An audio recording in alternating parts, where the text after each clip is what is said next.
Good morning વિદ્યાર્થી મિત્રો। તો આ લેક્ચરની અંદર આપણે અપકર્ષ અને નોકરી છૂટી કરવા, નોકરીની સમાપ્તિ, આ બે વિશે આપણે થિયરીમાં અભ્યાસ કરીશું। તો વિદ્યાર્થી મિત્રો, અપકર્ષ અને નોકરીની સમાપ્તિના થિયરીના પ્રશ્નો ખૂબ જ વધારે પૂછાતા હોવાને કારણે આની ઉપર આપણે ઊંડાણપૂર્વક ભાર દઈ અને અભ્યાસ કરશું। તો પહેલા આપણે અપકર્ષનો અર્થ લઈશું। અપકર્ષ કોને કહેવાય? તો જે સ્થાન પર માણસ નોકરી કરે છે એને છૂટો કરવાને બદલે એને એ સ્થાનથી નીચા સ્થાન પર જોબ આપવી, આને અપકર્ષ કહેવાય।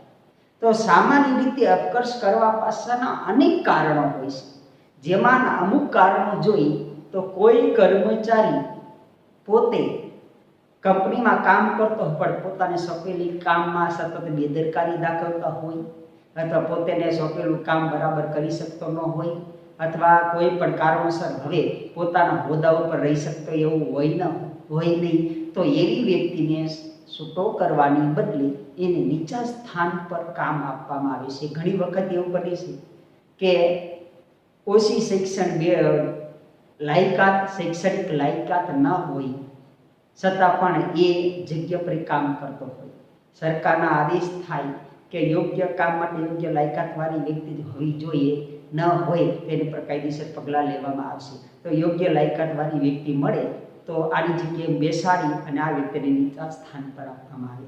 અથવા કોઈ પણ એક્સિડન્ટ અકસ્માતને કારણે કોઈ પણ કર્મચારી શારીરિક રીતે નબળો થઈ જાય, જેને કારણે એ હાર્ડ વર્ક કરી શકે એમ ન હોય, તો એને વર્ક આપી અને નીચા સ્થાન પર લઈ જવામાં આવે છે।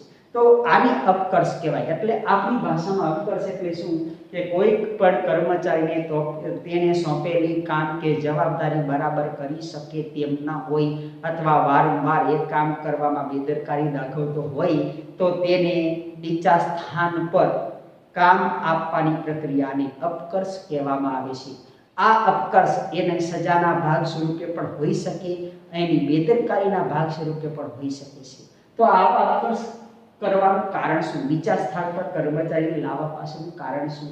તો કારણો મુખ્ય 4 છે। એમાં બધા વ્યવહારિક કારણો છે। એમાં પહેલું કારણ જોઈએ તો કોઈ કર્મચારી વારંવાર પોતાની ફરજ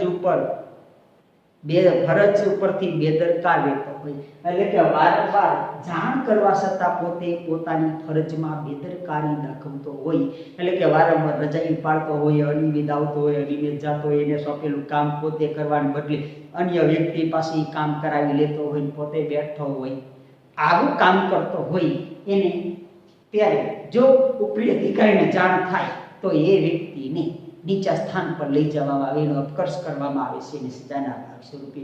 ઘણી જગ્યાએ આપણે જોયું છે કે અમુક જગ્યાએ માણસો કામ કરતા હોય, પોતાનું જે સોંપેલું કામ છે એ કામ એ નાના માણસ પાસે કરાવતો હોય, પોતે આરામથી બેઠો હોય, એનો માલિક આવે તેને કે આ કામ તૈયાર થઈ ગયું છે, પણ એ કામ પોતે ન કર્યું હોય પણ અન્ય વ્યક્તિ પાસે કામ કરાવતો, એટલે ઓછા પગાર આપી કે સામાન્ય પગાર આપે, પોતાની જગ્યાએ બીજા વ્યક્તિને કામ કરાવીને પોતે આરામથી બેઠો હોય, તો આવી વ્યક્તિને અપકર્ષ કરવો પડે છે। અથવા વારંવાર મોડો આવતો, વારંવાર વહેલો જતો રહેતો, આવી કામ કરતો, બેદરકારી ટૂંકમાં, તો આવી વ્યક્તિને ઊંચું પદ આપવું જરૂરી નથી, એટલે એને નીચા સ્થાન પર લઈ જવું જોઈએ।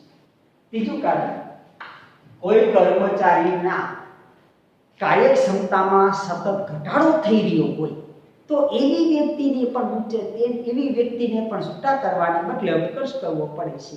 કે દાખલા તરીકે કોઈ બીમારીનો ભોગ બન્યો, કોઈ રોગનો ભોગ બન્યો, એની શરીરના કોઈ પણ અંગમાં એવી નુકસાન થઈ ગયું છે કે હવે એ પોતે હાર્ડવર્ક કરી શકે એવો નથી, તો એના પછીના નીચા સ્થાન ઉપર બેસાડીને કામ કરવું। દાખલા તરીકે કારખાનાની અંદર કામ કરતા ઘણા બધા કર્મચારીઓ હોય છે, એમાં કોઈ કર્મચારી સારું ટેકનિકલ જ્ઞાન જાણતો હતો અને એક્સિડન્ટ અકસ્માતને કારણે એ પોતાની કામ કરવાની ક્ષમતા ગુમાવી બેઠો છે, તો એ કર્મચારી છૂટો કરવાને બદલે એને કોઈ સિક્યુરિટીનું કામ સોંપે, અથવા ખુરશી પર બેસીને કામ કરી શકે એવું કામ સોંપવામાં આવે છે। એટલે કે ઓછા પગારવાળો પગાર થોડું ઘટાડે નીચું કામ આપવામાં આવે છે।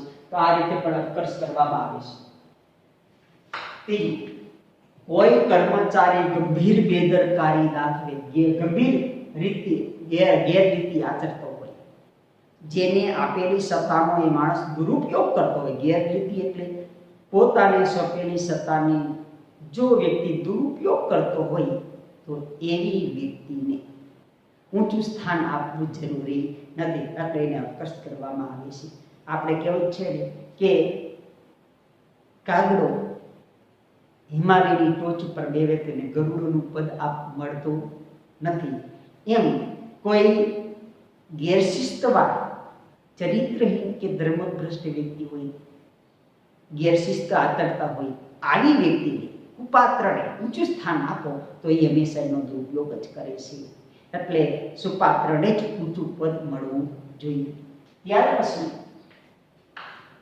કોઈ કર્મચારી વારંવાર શિસ્ત ભંગ કરે, વારંવાર નક્કી કરેલા નીતિ નિયમોનું ઉલ્લંઘન કરે, વારંવાર ગમે તે રીતે કજિયા કંકાસ કરે, તો આવી વ્યક્તિને ઊંચા પદ આપવાને બદલે નીચા પદ પર લઈ જવામાં આવે છે.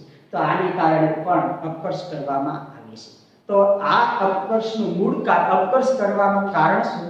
તો કે જો કર્મચારીને અપકર્ષ કરીને એકવાર ચેતવણી આપવામાં આવે કે હવે પછી જો આવી ભૂલ કરે તો અપકર્ષ કરો, અને એ શરત પ્રમાણે કે જો એ સુધરી જાય તો હતું એને સ્થાન અમુક સમય પછી પાછું આપવું, પણ જો એ સુધરવાનું નામ ન લે તો એને સ્થાન કરવા, અને તો છતાં એ માણસ બગડે તો એને છૂટો કરવો.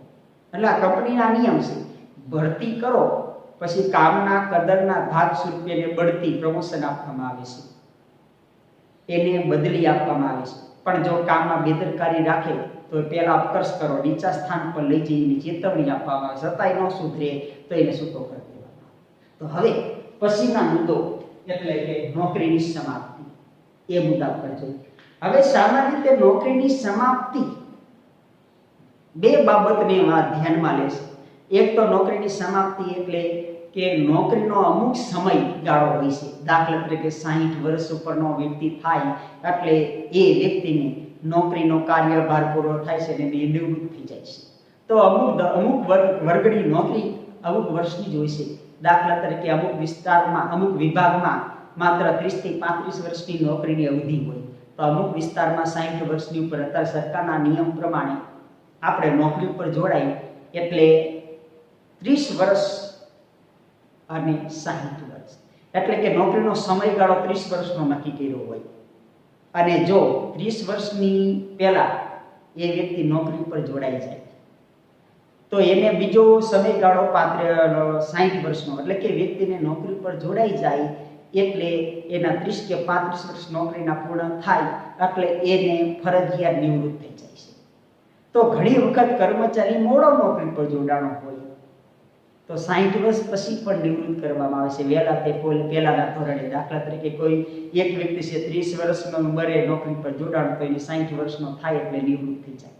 પણ અમુક કર્મચારી એવો હોય છે કે જેની 40-35 વર્ષે નોકરી પર જોડાણો તો 60 વર્ષનો થતા તેના 25 વર્ષ પૂરા માંડ થાય છે, છતાં પણ એને 60મા વર્ષે 25 વર્ષની નોકરી પૂરી કરીને છૂટો થાય. તો આવી રીતે નોકરીની સમય મર્યાદા પૂરી થવાને કારણે પણ છૂટા થાય છે. તો અમુક કર્મચારી નોકરીની સમય મર્યાદા પૂર્ણ થયા પહેલા પણ છૂટા કરવામાં આવે છે, તો કોઈ કર્મચારી સામેથી છૂટા થાય છે. એટલે કે નોકરી બે પક્ષે હોય સમાપ્તિ થાય. એક તો માલિકો દ્વારા કર્મચારીને છૂટા કરવામાં આવે, અથવા કર્મચારી સામેથી રાજીનામું આપી અને પોતે નોકરીમાંથી છૂટા થાય. તો બે પ્રકારે નોકરીની સમાપ્તિની અવધિ હોય છે. એ અવધિ આપણે આ પાઠમાં શીખવાની છે. તો એમાં પહેલો ભાગ જોઈએ નોકરીમાંથી કર્મચારીને છૂટા કરવા અંગે. તો નોકરીમાંથી કર્મચારીને છૂટા શા માટે કરવામાં આવે છે? તો એના અનેક નેગેટિવ ને પોઝિટિવ કારણો હોય. તેમાં પહેલા પોઝિટિવ કારણો તરફ જોઈ તો કંપનીની અંદર વર્કલોડ ઘટી ગયો હોય, અથવા કંપનીની અમુક શાખાઓ બંધ કરી દેવામાં આવી હોય, અમુક એકમો બંધ કરી દેવામાં આવ્યા હોય, અમુક પ્રવાહો બંધ કરી દેવાના આવ્યા હોય, તો એ પ્રવાહ સાથે જોડાયેલા કર્મચારીને છૂટા કરવામાં આવે છે. આ પોઝિટિવ કારણ છે.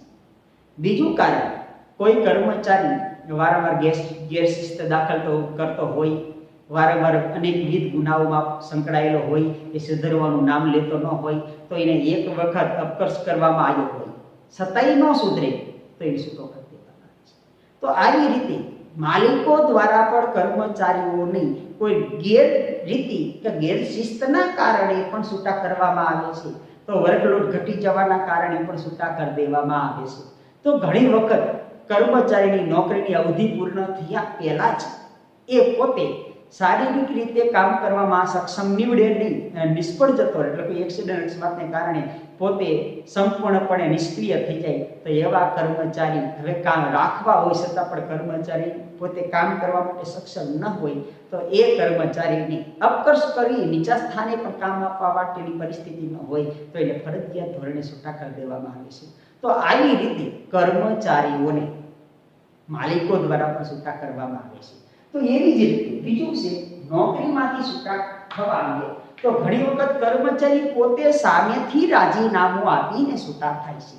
તો એની પાછળના અનેક કારણો છે. એમાં પહેલું કારણ છે કર્મચારીને જે સંસ્થામાં કામ કરે છે એના કરતાં વધુ પગારવાળી જોબ મળે, વધુ પગારવાળી તક મળે, અથવા પોતાના વતનથી દૂર નોકરી કરતો હોય અને પોતાના વતનની નજીક એને કામ કરવાની તક મળી જાય, તો એ પોતે સામેથી રાજીનામું આપી અને બીજી જગ્યાએ જોઈન્ટ કરે છે.